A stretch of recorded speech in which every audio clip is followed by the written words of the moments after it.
Iniciamos vendo a família e amigos do falecido líder macaco César prestando as últimas homenagens e celebrando sua cremação. 300 anos depois, em meio a uma civilização devastada e tomada pela floresta, macacos caminham entre os prédios, entre eles está Noah. Eles vão até o ninho de uma águia e Noah diz para seus amigos chamados Suna e o outro chamado Anaya, que devem sempre deixar um ovo. Então Suna e o outro macaco escolhem os ovos para levar, dizendo que cuidarão deles assim como fizeram cuidando deles. Quando Noah escuta barulhos mais adiante, eles decidem verificar. Percebendo ser outro ninho, Noah se esforça para chegar no alto do prédio. E quando chega no ninho, ele tenta pegar um dos ovos. De repente, a mãe pássaro chega e o derruba. Noah cai em cima de uma rocha solta e começa a escorregar para uma queda mortal. Felizmente, ele se agarra em barras de ferro e escapa da morte. Momentos depois, os três amigos seguem de volta para seus cavalos, felizes por terem conseguido os ovos. Contudo, ao chegarem aos animais, eles percebem movimento nas folhagens próximas. Suna atira uma pedra contra o desconhecido e algo começa a fugir deles. Os três seguem até a entrada de um túnel escuro, mas não entram, porém cheiram e pegam o pano deixado pelo intruso. Em seguida, eles voltam para sua aldeia, onde alguns macacos já treinam suas águias. Os mais novos macacos ficam admirados com os ovos conquistados por seus amigos, que devem cuidar dos mesmos até ficarem grandes. Noah vai até sua mãe, que recebe alimentos trazidos por sua águia. Em seguida, ela diz que o mestre quer vê-lo. Ele segue para uma das torres construídas para abrigá-los e cuidar também dos ovos, e o mestre Koro ajuda e orienta os mais novos. Koro recebe Noah, e o mesmo mostra o que acharam. Koro pergunta se Noah foi para o Vale Proibido do Eco, como são chamados os quase instintos humanos, mas o jovem diz que não, contudo um deles veio até suas terras. Koro fala que avisará o conselho sobre o achado.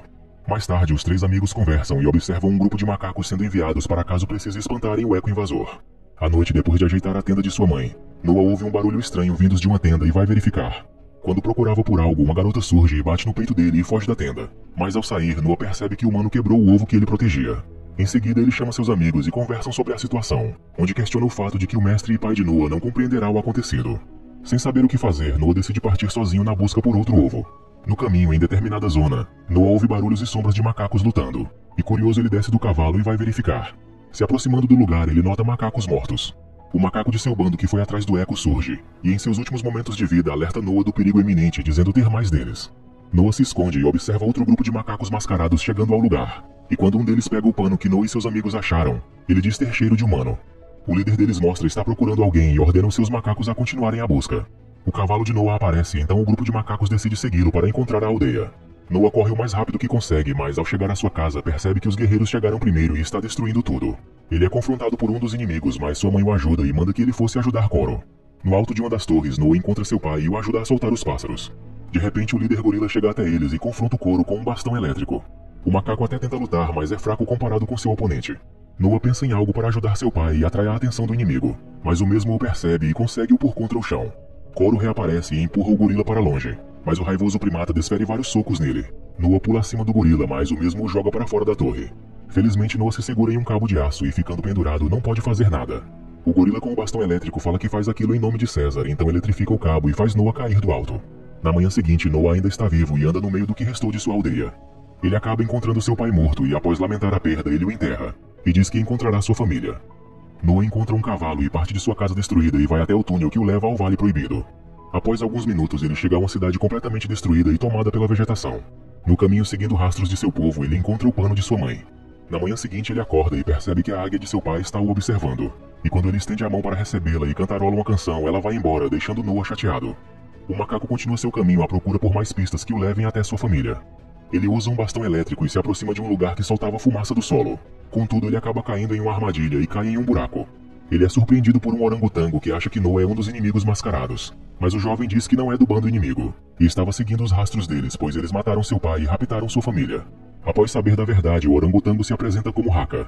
Em seguida, Noah pergunta se Haka viu seu clã sendo levado, mas Haka fala que se escondeu para não ser capturado também. Haka mostra livros antigos que ele guardava, onde no tempo de César eles os liam e entendiam as linguagens e sinais contidos neles. Noah questiona quem é César, de quem os inimigos falavam. Haka explica que eles falam o nome desrespeitando o macaco que foi o verdadeiro líder deles, e que no tempo de César o mesmo os ensinava a serem melhores e a viverem unidos.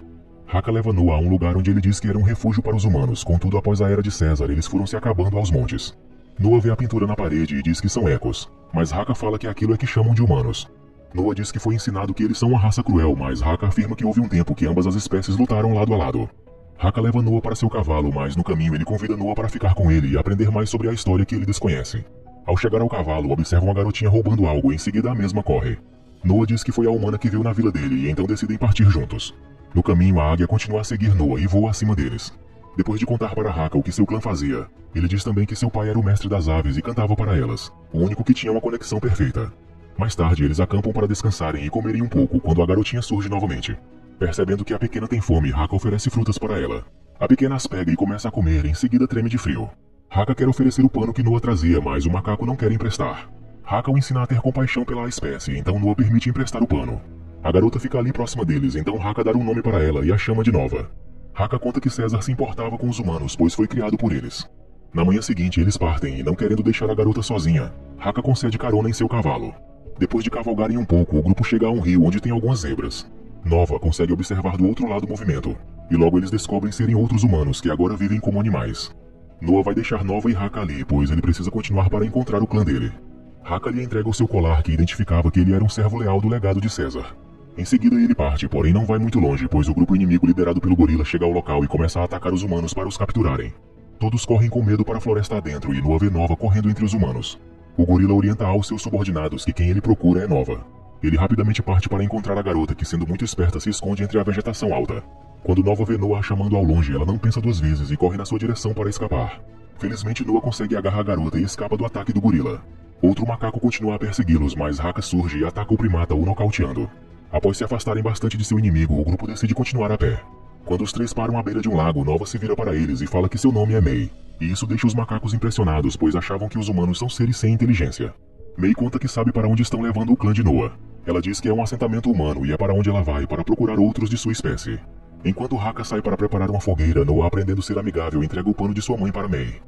No dia seguinte, os três chegam a uma ponte e, mesmo temerosos, eles atravessarão para o outro lado.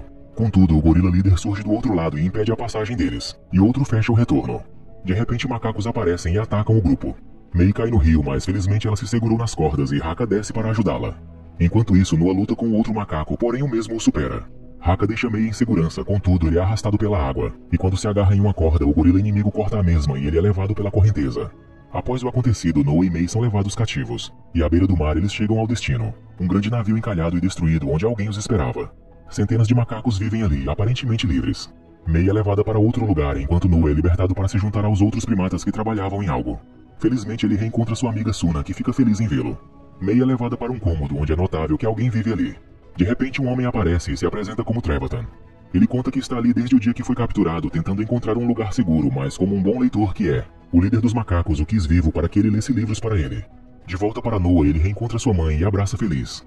De repente uma trombeta é tocada e todos devem seguir para o grande pátio para reverenciar o líder, a quem os macacos aclamam como o seu rei. Tal macaco é temido e se chama Próximos, porém em seu discurso aclama que ele é o novo César. Ele também fala que logo conseguirão abrir a grande porta de entrada de um local subterrâneo, onde tem algo valioso para eles tomarem posse. Próximos dará a ordem e então os macacos junto a cavalos começam a puxar o grande portão. Eles usam fogo para enfraquecer a grande espessura de ferro, mas as correntes que usavam se rompem e interrompem o processo. Próximos então fala que outro dia eles conseguirão abrir. Quando Mei conversa com Trevathan, ela diz que o inimigo não pode abrir a passagem para o subsolo, pois é lá que tudo de tecnológico e muitos armamentos foram guardados, antes de tudo ser tomado pelos macacos. Trevathan pede para que Mei não se importasse com as ações do rei macaco, pois eles ali podem ter uma vida confortável enquanto não interferirem no reinado de Próximos. Mais tarde eles dois comiam na mesa do rei quando Noa é trazido até eles para conversarem um pouco. Felizmente o amigo de Noa, Anaya, está vivo e serve o rei. Próximos em seu discurso fala que está na busca por conhecimento, para que consiga um meio de chegar ao que está preso no subsolo, e após isso eles chegarem a mais uma evolução. O rei conta as histórias que sabe sobre a civilização humana de um tempo atrás, onde eles podiam fazer feitos grandiosos, e até mesmo voar pelos céus. Mei conta que é impossível entrar lá, contudo Próximos conta como Mei chegou até ele. Ele diz que antes de Noa se encontrar com Mei, ela fazia parte de um grupo onde tinha humanos, porém seus macacos não perceberam o valor que eles tinham, então os mataram, porém ela conseguiu escapar. Próximos tem a esperança de que a esperta garota o ajude a abrir o cofre subterrâneo, mas ela nega o ajudar. Sabendo da inteligência de Noa, o rei fala que ele será útil, e em seguida mostra o grande número de macacos em seu comando, onde todos foram tirados de seu clã para o servirem. Contudo, Próximos fala que tudo aquilo é o sonho dele, construir um reino para os primatas. O rei diz que não podem confiar nos humanos e alerta que o que tem no cofre os deixaria mais forte e poderiam dizimar a espécie deles, porém ele as conseguirá primeiro. Próximos reafirma que o tempo é dos macacos e ele irá dizimar ainda mais a espécie humana. Mais tarde, Noa está olhando para o mar quando a águia de seu pai se aproxima dele. Noa lamenta mais uma vez por ser fraco e não cumprir a promessa de levar seu clã para casa, afirmando que eles pertencem ao reino de Próximos. Ele diz que a lei que os regia era para ser daquele jeito.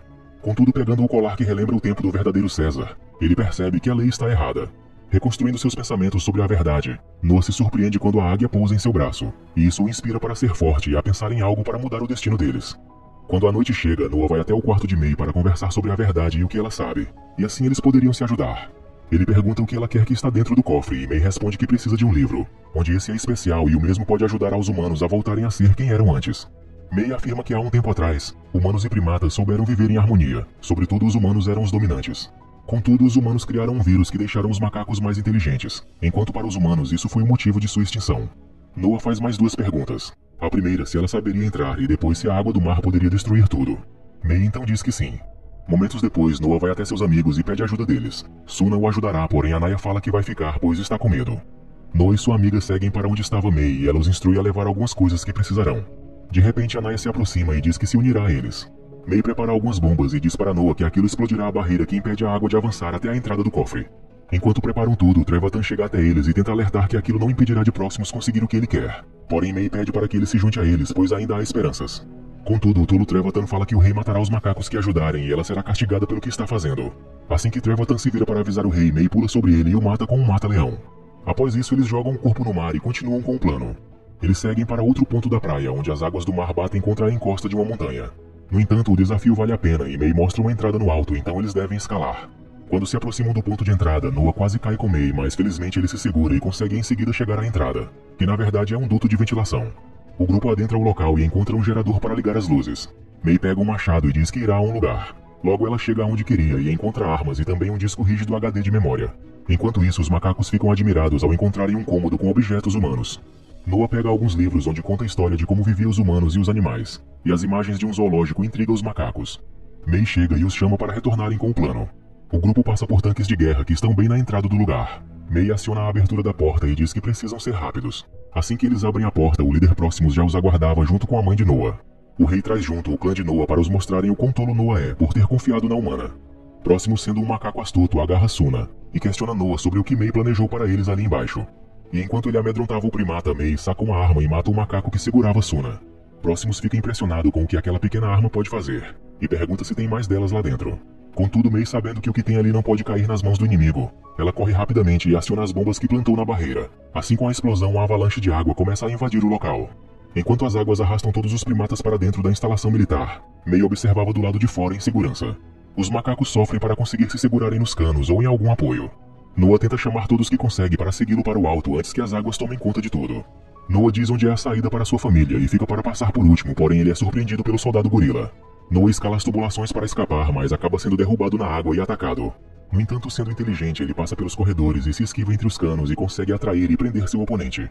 Após o breve combate, ele chega à saída onde está seu clã, mas ao sair ele é surpreendido por Próximos que o derruba contra o solo. O rei o agride por ele ter destruído seu reinado e não permite que os demais primatas interrompam o combate. Próximos joga Noah para os lados e o deixa ferido e fraco à beira do penhasco. O rei, cheio de orgulho, ordena que Noah se levante para se curvar perante ele antes dele o matar. Vendo as águias sobrevoando onde eles estão, Noah se ergue e começa a entoar as canções que seu clã cantava para as águias.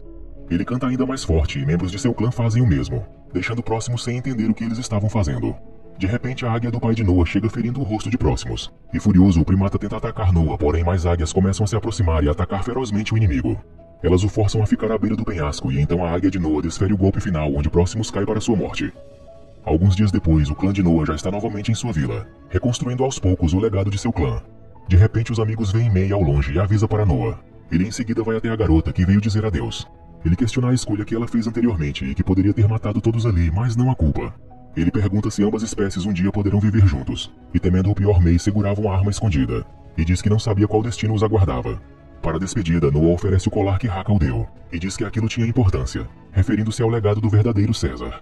Após sua jornada para encontrar mais humanos, May encontra uma instalação e uma mulher vestindo um traje a recebe. May entrega o disco rígido HD de memória e rapidamente a mulher entra no lugar para compartilhar o achado. Isso faz com que os equipamentos de comunicação voltassem a funcionar e assim eles podem encontrar outros humanos ao redor do mundo.